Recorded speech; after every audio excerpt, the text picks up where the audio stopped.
Hello everybody, Bailey here. So, yesterday the semester officially ended. Classes are over, which means now it's reading period. Dun dun dun! Which is why I'm talking quietly today. So if your university does not have reading period or you are unfamiliar with the concept, allow me to explain. Reading period is the time between the end of the semester and finals period where students are encouraged to torture themselves. It's kind of like the academic version of the Hunger Games. Now that's probably peer review, isn't it? Anyway, in that area. So reading period is a purgatory in which you have nothing better to do than study. And if you're doing anything other than studying, what's wrong with you? You have exams to study for, you have papers to write. Shame on you.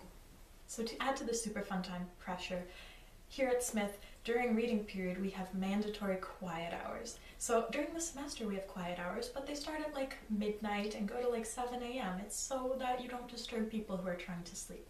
But now, they're 24-hour reading periods. You are not supposed to make any noise, which is why you can't hear me. And as you can presumably imagine, this acts rather like the lid of a pressure cooker does, so that everything is bottled up, which is why we release all the steam on Friday when we have primal scream, where everyone stands on the doorstep of their house and howls into the night.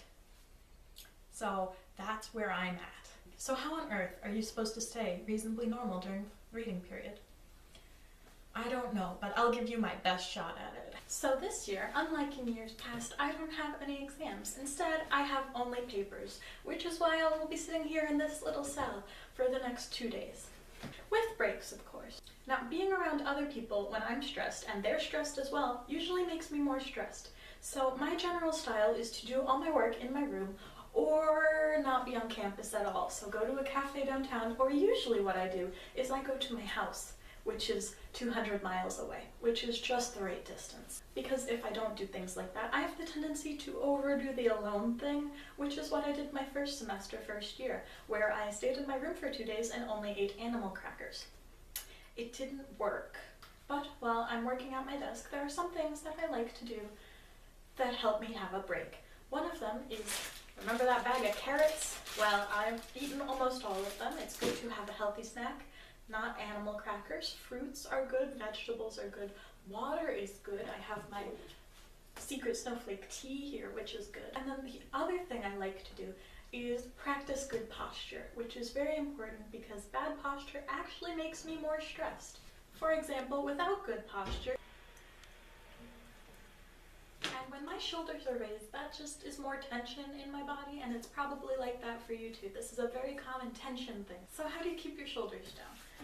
This is Thomas Cahill's book, Mysteries in the Middle Ages. I stole this from my parents and I've been meaning to read it, but I am in college and it's the end of the semester, so I haven't yet. But it's a hardcover book and approximately, 400 pages, something like that, which means it's great for posture. When you have to balance a 400-page book on your head, you have to have good posture. Is this perhaps a little extreme or a little crazy? Sure it is. Can you do it in public? Of course not. But when I'm alone in my room, I find that that helps me to write and to not give myself osteoarthritis when I'm 30. Fingers crossed. And then of course there are the things that everyone tells you. Take a break every hour. I like to watch gaming videos because they're funny, and I can pick one that's about 10 minutes and that's like the perfect break time, and then I can go back to doing what I was doing, being sad and writing papers. Cards Against Humanity is a great study break because it's impossible to be stressed while playing Cards Against Humanity, and you can play it for however long you guys need to de-stress and detoxify. Using Cards Against Humanity to detoxify is a radical and hilarious concept, I know, but it works. And of course, my biggest thing is get off campus, go downtown, take a walk, go on a trip with your friends to the next town over, whatever it is. Just you need to get off campus and be reminded that there is a real world and that the finals are not actually the judgment day. Thanks for watching. Stay safe out there, everyone, especially if you're in reading period. Let's see, 16. It's a squirrel eating popcorn. Okay, thanks for watching everyone. See you tomorrow. Bye. Now you have to go work and be sad. Sorry.